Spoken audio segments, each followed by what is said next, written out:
नमस्कार मित्रों, जय हिंद, वंदे मातरम। आज नेशनल साइंस डे है, यानी कि राष्ट्रीय विज्ञान दिवस। जी हां, प्रत्येक वर्ष 28 फरवरी को भारत में नेशनल साइंस डे के रूप में मनाया जाता है। और ये हैं हमारे प्रसिद्ध वैज्ञानिक डॉक्टर सीवी रमन, चंद्रशेखर वेंकट रमन, जिन्होंने 28 फरवरी को 1928 में रमन प्रभाव की खोज की थी, जो कि स्कैटरिंग ऑफ लाइट से संबंधित है। और इसी संबंध में इन्हें 1930 में नोबेल पुरस्कार भी दिया गया था। तो यहां पर आप इनके बारे में जानकारी देख सकते हैं कि इन्होंने रमन स्कैटरिंग की खोज की थी 1928 में, और यह एक ग्राउंड ब्रेकिंग वर्क था लाइट स्कैटरिंग के क्षेत्र में, जिसके कारण इन्हें नोबेल प्राइज दिया गया था फिजिक्स के क्षेत्र में 1930 में। और 1954 में इनके योगदान को याद रखते हुए हाईएस्ट सिविलियन अवार्ड जो भारत का है, भारत रत्न से इन्हें सम्मानित किया गया था। और चूंकि 28 फरवरी को ही इन्होंने यह खोज की थी, इसी कारण से 28 फरवरी को प्रत्येक वर्ष इनकी याद में, इनके योगदान की याद में नेशनल साइंस डे मनाया जाता है। डॉक्टर चंद्रशेखर वेंकट रमन के प्रयास को अमर रखने के लिए वर्ष 1986 में पहली बार national council for science and technology द्वारा हर साल 28 फरवरी को राष्ट्रीय विज्ञान दिवस के रूप में मनाने की घोषणा की गई थी। और तब से अब तक हर साल अलग अलग थीम के आधार पर इसे मनाया जाता है। आइए अब देखते हैं नेशनल साइंस डे 2021 का थीम क्या है, और यह परीक्षा में जरूर पूछे जाने की संभावना होगी, तो याद जरूर रखिएगा। इस साल राष्ट्रीय विज्ञान दिवस की थीम है future of science technology and innovation, impact of education, skill and work, यानी कि शिक्षा, कौशल एवं कार्य का प्रभाव। जी हाँ दोस्तों, यह जरूर से जरूर पूछा जा सकता है, तो याद रखिएगा। अब देखते हैं कि इस साल क्या स्पेशल हुआ है। तो आज के इस ऐतिहासिक दिन को इसरो ने 2021 के अपने पहले अंतरिक्ष अभियान का सफल परीक्षण किया है। इस अभियान की सबसे बड़ी खासियत है कि इसमें श्रीमद् भगवत गीता और नरेंद्र मोदी, जो कि हमारे प्रधानमंत्री हैं, उनकी तस्वीर को अंतरिक्ष में भेजा गया है। इसका मतलब है कि अब स्पेस में भी गीता का सार गूंजेगा। अब बात करें सीवी रमन की, तो इनका पूरा नाम चंद्रशेखर वेंकट रमन था। इनका जन्म 7 नवंबर 1888 को तमिलनाडु के तिरुचिरापल्ली में हुआ था। पिता जो थे वह गणित और भौतिकी के लेक्चरर थे, और विशाखापत्तनम में इनकी बुनियादी शिक्षा हुई थी, यानी कि जो बेसिक शिक्षा हुई थी 10th तक की शिक्षा, वह विशाखापत्तनम में ही हुई थी। इसके बाद प्रेसिडेंसी कॉलेज से इन्होंने बीएससी किया, यानी कि ग्रेजुएशन किया साइंस के क्षेत्र में, और उसके बाद मद्रास यूनिवर्सिटी से एमएससी फिजिक्स में ये गोल्ड मेडलिस्ट रहे। ठीक है, 1907 से 1933 तक इन्होंने Indian association for the cultivation of science में काम किया, और उसके बाद इन्होंने ऐसी खोज कर डाली कि इन्हें नोबेल पुरस्कार दिया गया। और ये कितने ज्यादा साधारण इंसान थे वो आप देख सकते हैं कि सभी लोग कोर्ट में हैं, जो भी यूरोपीय हैं जो नोबेल पुरस्कार ले रहे हैं। और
अब हम देखते हैं सीवी रमन के इफेक्ट, यानी कि सीवी रमन इफेक्ट के बारे में, जो कि प्रकाश की किरणों के रहस्य के बारे में बताता है और एक नई किरण की खोज करता है साइंस के क्षेत्र में।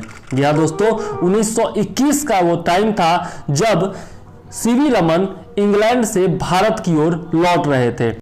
सब लोग अपनी अपनी धुन में खोए हुए थे, लेकिन एकमात्र सीवी रमन थे जो सोच रहे थे कि भैया आखिर समंदर का जो रंग है वह नीला क्यों होता है, और आखिर हो भी क्यों ना। वो मिलकर ही ऐसे लोगों से आ रहे थे। वो मिलकर आ रहे थे इंग्लैंड में जे थॉमसन और अर्नेस्ट रदरफोर्ड से। जी हाँ दोस्तों, अर्नेस्ट रदरफोर्ड और जे थॉमसन, जिन्होंने हाल ही में खोज की थी परमाणु की, जो कि पदार्थ का सबसे छोटा कण होता है। जी हाँ, जब इनसे प्रेरित होकर के वो लौट रहे थे, तब उनके दिमाग में ये बातें चल रही थी कि आखिर समंदर का रंग नीला क्यों होता है। इस पर जरूर विचार करना चाहिए और इसके बारे में पता करना चाहिए। अब वो जो है इसके पीछे लग गए। तभी उन्होंने जॉन विलियम रैले के बारे में सुना, जिन्होंने कहा था कि समंदर का रंग नीला इसलिए दिखाई देता है क्योंकि इस पर आसमान की परछाई पड़ती है। जी हाँ दोस्तों, रैले ने ऐसा कहा था। तो इन्होंने सोचा कि भैया अगर जो परछाई पड़ती है आसमान की समंदर पर, अगर उसको बीच में ही रोक दिया जाए तब क्या होगा, तब तो वो नीला दिखाई देगा नहीं। अब इस बारे में इनका दिमाग जो है वो चलने लगा। हम जब प्रकाश को देखते हैं तो हमें एक ही रंग सफेद रंग दिखाई देता है, लेकिन दरअसल सफेद रंग का जो प्रकाश का किरण है वह 7 रंगों से बना होता है और यह हमें प्रिज्म में दिखाई देता है, या फिर इसका प्रत्यक्ष उदाहरण हम इंद्रधनुष के रूप में देख सकते हैं। जब वर्षा की बूंदें पृथ्वी पर गिरती हैं तो वह हवा में तैरने लगती हैं बूंदों के रूप में, और ये बूंदें जो हैं वो प्रिज्म की तरह काम करती हैं, और जब प्रकाश की किरण इससे होकर के गुजरती है तो वह 7 रंगों में बट जाती है, जो कि विबग्योर यानी कि हिंदी में बैन या पीनाला के रूप में हमें दिखाई देती है, और यही हम लोग प्रिज्म में भी देखते हैं। तो हम यहाँ पर देखते हैं कि जो रंग, जिस रंग का तरंग दैर्घ्य ज्यादा होता है वह कम फैलता है, जबकि जिस रंग का तरंग दैर्घ्य कम होता है वह ज्यादा फैलता है। अब चूंकि नीले रंग का जो तरंग दैर्घ्य होता है वह कम होता है, इस कारण से वह ज्यादा फैलता है, और यही कारण है कि हमें आकाश का जो रंग होता है वह आपको नीला दिखाई देता है। लेकिन यहाँ पर यह सोचने वाली बात है कि अगर मतलब बारिश न हो रही हो या फिर आसमान साफ न हो, बादल छाए हों, तब भी क्या होता है, हमें नीला ही दिखाई देता है। तो यहाँ पर जो रैले की बात है वो थोड़ी गलत साबित हो जाती है कि भैया आसमान का रंग चूंकि नीला होता है तो उसकी परछाई पड़ती है समंदर पर, और इस कारण से आपका समंदर का रंग भी नीला दिखाई देता है। दरअसल हर जो प्रकाश का रंग होता है उसका तरंग दैर्घ्य जो होता है वो अलग अलग होता है, ठीक है। और इसी बात पर रमन जी का जो है दिमाग ठनका कि भैया आखिर रैले की बात तो गलत साबित हो गई, तो हम अपनी बात जो है वह देखेंगे और इस पर जो है विचार करेंगे, इस पर खोज करेंगे, ठीक है। तो उन्होंने इसके बारे में विचार करना शुरू कर दिया। दरअसल प्रकाश की जो किरणें होती हैं उनके कणों को हम लोग फोटोन के रूप में जानते हैं, और रैले का जो स्पेक्ट्रम था उसकी विशेषता यह थी कि जो प्रकाश के किरणों का फोटोन होता है और जो हवा के अणु होते हैं उनके बीच में ऊर्जा का कोई भी आदान प्रदान नहीं होता है। इसके अलावा जो रैले का स्पेक्ट्रम था उसमें एक रंग की महत्ता होती है, और इसी कारण से हमें आसमान का रंग जो है वह नीला दिखाई देता है। यही बात जो है सीवी रमन के मन में चुभ गई। अब सीवी रमन सोचने लगे कि भैया जब हवा में ऐसा हो सकता है तो आखिर पानी में ऐसा क्यों नहीं हो सकता, क्योंकि जो प्रकाश की किरणें हैं वो हवा से ही तो नहीं गुजरती, वो तो पानी से भी गुजरती हैं और पानी से भी वो जाती हैं। तो जो हवा में हो सकता है वह तरल में भी हो सकता है, यानी कि पानी में भी हो सकता है। अब इसी बात पर वो विचार करना शुरू कर दिए। कोलकाता पहुंचकर 1930 में जो है वह अपना एक्सपेरिमेंट स्टार्ट कर दिए और अलग अलग लिक्विड पर वो जो है प्रयोग करने लगे इसी चीज़ का। उन्होंने क्या किया कि एक दूरबीन बनाया, और दूरबीन से क्या किया कि प्रकाश की एक पतली किरण जो है वह दूरबीन से आ रही थी। अब उन्होंने क्या किया कि उस दूरबीन को सीधा रख दिया स्टैंड पर, और उसके सामने जो है एक लिक्विड रख दिया। लिक्विड से क्या किया कि प्रकाश की जो किरणें थी उसको पास किया उन्होंने, और बीच बीच में फिल्टर रख दिया। अलग अलग प्रकार के फिल्टर रखे गए और उनसे देखा गया कि जो प्रकाश की किरण गुजरती है हर एक फिल्टर से होते हुए उसके बाद उसका लिक्विड पर क्या असर पड़ता है। जब उन्होंने देखा तो जो प्रकाश की किरण पहुंच रही थी वह आपका लिक्विड के ऊपर जाकर के हरे कलर की हो जा रही थी और हर बार ऐसा ही हो रहा था। इसी बीच आर्थर होलीकॉम्पटन नाम के एक वैज्ञानिक ने एक खोज की। उन्होंने यह पाया अपने खोज के दौरान कि जो प्रकाश की किरणें होती हैं वह वेव के रूप में होती है, यानी कि तरंगों के रूप में ही नहीं होती हैं बल्कि फोटॉन्स मतलब कण के रूप में भी होती है। और जब ये फोटोन जब आपका इलेक्ट्रॉन से टकराती है तो इलेक्ट्रॉन जो है वह फोटोन की ऊर्जा ले लेती है और वो अलग पथ पर चली जाती है और फोटोन जो होता है उसका भी अपना पथ होता है। यहाँ पर आप देख सकते हैं ये जो लाल वाला है, ये जो हरा जा रहा है, उसके बाद क्या होता है, ये लाल वाला निकल करके फोटोन अपना पथ पे आ रहा है और उधर जो आपका इलेक्ट्रॉन है वो अपने पथ पर जा रहा है फोटोन का एनर्जी लेते हुए। और इसी खोज के लिए 1927 में इन्हें नोबेल पुरस्कार भी दिया गया। जैसे ही इन्होंने इसके बारे में सुना कि इन्होंने खोज की है और इन्हें नोबेल पुरस्कार मिला है, ये तुरंत अपने एक शिष्य कृष्णन के पास गए और उन्होंने कहा कि जब यह एक्सरे पर हो सकता है तो यह प्रकाश के साथ भी संभव है। और फिर जो है इन्होंने अपने शिष्य के साथ मिलकर के और खोज शुरू कर दी। जनवरी 1928 में इन्होंने अपनी खोज शुरू की और उसके बाद इन्होंने अलग अलग लिक्विड्स पर यह ट्राई करना शुरू कर दिया और ग्लिसरीन पर यूज किया और उसके बाद फिर जो है कार्बनिक रसायन जो होता है, आपका पानी जो होता है, उस पर भी इन्होंने प्रयोग करना शुरू कर दिया। अब इन्होंने देखा कि जो लाइट जा रहा था वह एक कलर का नहीं था बल्कि 2 कलर का हो जा रहा था। सेम वो लाइट भेज रहे थे, वो प्रकाश की सेम किरण भेज रहे थे, लेकिन उसका कलर जो है वो बार बार चेंज हो रहा था। अब जब ये कलर चेंज हो रहा था तो उनको पता चल गया कि भैया कुछ तो इसमें है। फिर जो है इन्होंने सोचा कि इसको जो है छोटा सा दूरबीन से नहीं देख करके या फिर छोटा सा लेंस से देख करके नहीं, बल्कि एक स्पेक्ट्रोमीटर से देखा जाए, बड़े स्पेक्ट्रोमीटर से। लेकिन इनको कोलकाता में मिल नहीं रहा था। किसी भी तरीके से इन्होंने जुगाड़ किया और उसके बाद जो है एक स्पेक्ट्रोमीटर से इन्होंने फिर जो है वो खोज करना शुरू किया। यही है वो स्पेक्ट्रोमीटर जिसके बारे में जिसको म्यूजियम में रखा गया है। देखिए द फर्स्ट रमन स्पेक्ट्रोमीटर, जिससे कि उसको देखा गया था। अब इन्हें पता चल गया कि भैया जो आकाश का रंग होता है वो नीला क्यों होता है। दरअसल जब लिक्विड पर प्रकाश की किरण पड़ रही थी तो केवल जो इंसिडेंट रे था, यानी कि आपतित जो किरण था, केवल उसी का रंग नहीं था बल्कि कम से कम एक रंग और जरूर था और दोनों के बीच में कुछ आभासी अंतर था। जी हाँ दोस्तों, और उन्हें लगा कि यह भी जो है एक प्रकार का क्रॉम्पटन इफेक्ट ही है, लेकिन इसमें अंतर था। अंतर यह था कि इसमें वेवलेंथ जो था वह टकराने के बाद चेंज हो रहा था, बदल रहा था। जी हाँ, और साथ ही ये अंतर भी था कि इसमें जो इलेक्ट्रॉन और फोटोन का जो एनर्जी है उसका भी आदान प्रदान हो रहा था। लेकिन ऐसा 1 लाख किरणों में सिर्फ एक के साथ ही हो रहा था। यानी कि जब प्रकाश के फोटोन पानी के अणुओं से टकरा रहे थे तब रोशनी अलग अलग रंगों में बट रही थी, लेकिन ऐसा सिर्फ 1 लाख में एक ही फोटोन के साथ हो रहा था। इसके अलावा इसकी जो प्रकृति थी वह भी लचीली नहीं थी। इसे ही विज्ञान की भाषा में इनइलास्टिक स्कैटरिंग कहा जाता है। और अगले ही दिन प्रेस जनरल में यह खोज का खबर छप गया और इसको जब बड़े उन्नत स्पेक्ट्रोस्कोप से देखा गया तब पाया गया कि जो आपतित रेखा है और जो बाद की रेखा है उन दोनों में वेवलेंथ में अंतर पाया जाता है। बाद में जब रमन के शिष्य कृष्णन स्कूली बच्चों को रमन इफेक्ट के बारे में समझा रहे थे तब वह क्रिकेट का उदाहरण दे रहे थे। आप क्रिकेट में देखते हैं कि जो बैट होता है वह आगे पीछे होता है। जी हाँ दोस्तों, यहाँ पर आप देख सकते हैं जो बैट होता है वो आगे पीछे होता है।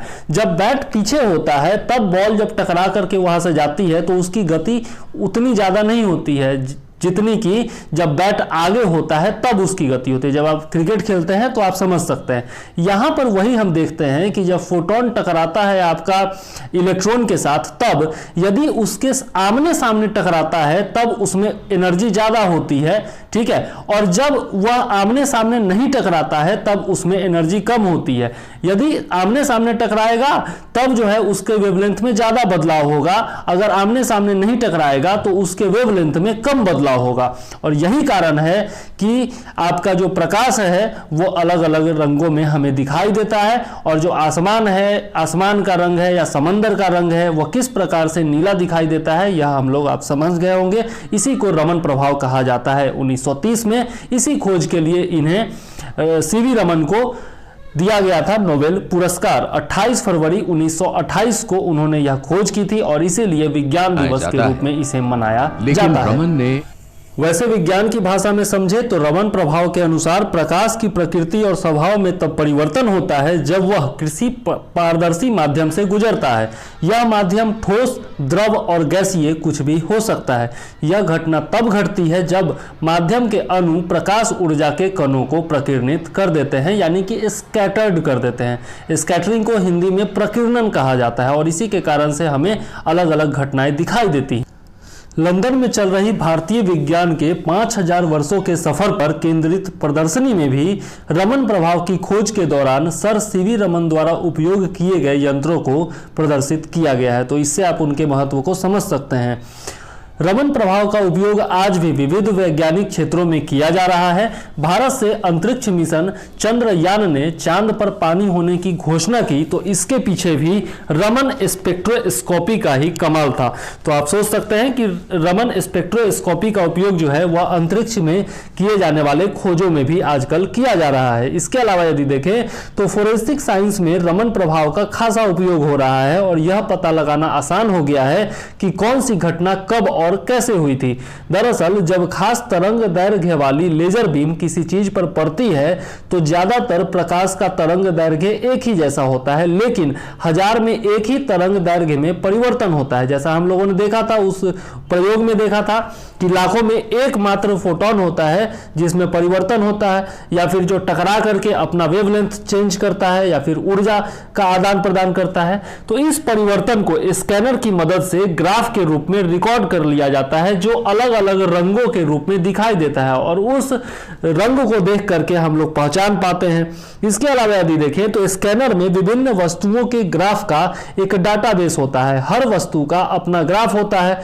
हम उसे उन वस्तुओं का फिंगरप्रिंट भी कह सकते हैं।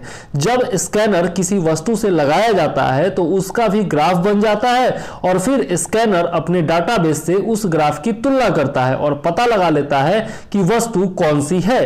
अगर हर अणु की अपनी खासियत होती है और इसी वजह से रमन स्पेक्ट्रोस्कोपी से खनिज पदार्थ, कार्बनिक चीजों जैसे प्रोटीन, डीएनए और अमीनो एसिड का पता लगाया जा सकता है। और इसी कारण से दवा उद्योग में या फिर कि औषधीय क्षेत्रों में, बायोटेक्नोलॉजी में इसका बहुत ज्यादा यूज हो रहा है आज के डेट में।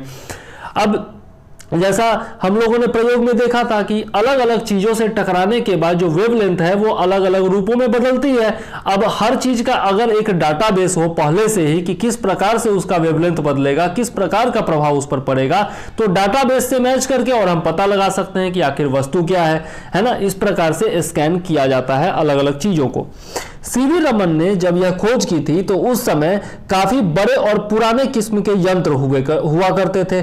खुद सीवी रमन ने भी रमन प्रभाव की खोज इन्हीं यंत्रों से की थी, लेकिन आज रमन प्रभाव ने प्रौद्योगिकी को बदल दिया है और अब हर क्षेत्र में वैज्ञानिक रमन प्रभाव के सहारे कई तरह के प्रयोग कर रहे हैं और इसके चलते बैक्टीरिया, रासायनिक प्रदूषण और विस्फोटक चीजों का पता आसानी से लगाया जा सकता है। तो मतलब जो आपके टेररिस्ट है उनके बारे में, उनका जो बम वगैरह होता है या फिर जो रख देते हैं वो विस्फोटक पदार्थ, उनका पता आसानी से लगाया जा सकता है। और अब तो अमेरिकी वैज्ञानिक ने इसे सिलिकॉन पर भी इस्तेमाल करना आरंभ कर दिया है। ग्लास की अपेक्षा सिलिकॉन पर रमन प्रभाव जो है वो 10,000 गुना ज्यादा तीव्रता से काम करता है और इससे आर्थिक लाभ तो होता ही है, साथ में समय की भी काफी बचत हो सकती है। तो अलग अलग जो आपके आधुनिक यंत्र तंत्र हैं, उन यंत्र या फिर उपकरण हैं, उनमें रमन प्रभाव का अलग अलग तरह से विभिन्न उपयोग जो है वह किए जा रहे हैं। शिक्षार्थी के रूप में रमन ने कई महत्वपूर्ण कार्य किए थे। वर्ष 1906 में रमन का प्रकाश विवर्तन पर पहला शोध पत्र लंदन की फिलोसॉफिकल पत्रिका में प्रकाशित हुआ था। उसका शीर्षक था आयताकृत छिद्र के कारण उत्पन्न असीमित विवर्तन पट्टियां। जब प्रकाश की किरणें किसी छिद्र में से अथवा किसी अपारदर्शी वस्तु के किनारे पर से गुजरती है तथा किसी पर्दे पर पड़ती हैं तो किरणों के किनारे पर मद तीव्र और रंगीन प्रकाश की पट्टियां दिखाई देती है। यह घटना विवर्तन कहलाती है। विवर्तन गति का सामान्य लक्षण है। इससे पता चलता है कि प्रकाश तरंगों से निर्मित होती है। ठीक है, तो इस प्रकार से हम लोगों ने पढ़ा सीवी रमन के बारे में, चंद्रशेखर वेंकट रमन के बारे में, रमन प्रभाव के बारे में। उम्मीद है आपको रमन प्रभाव जो है वो समझ में आया होगा, अच्छे से समझ में आया होगा। मैंने कोशिश की है कि आपको अच्छे से समझ में आए। तो चलिए इसी के साथ मुझे दीजिए इजाजत, और यदि चैनल पर नए हैं तो जरूर से जरूर सब्सक्राइब कर लीजिए और वीडियो को लाइक जरूर कर दीजिए और कमेंट भी करते रहिए। इसी के साथ मुझे दीजिए इजाजत। जय हिंद, वंदे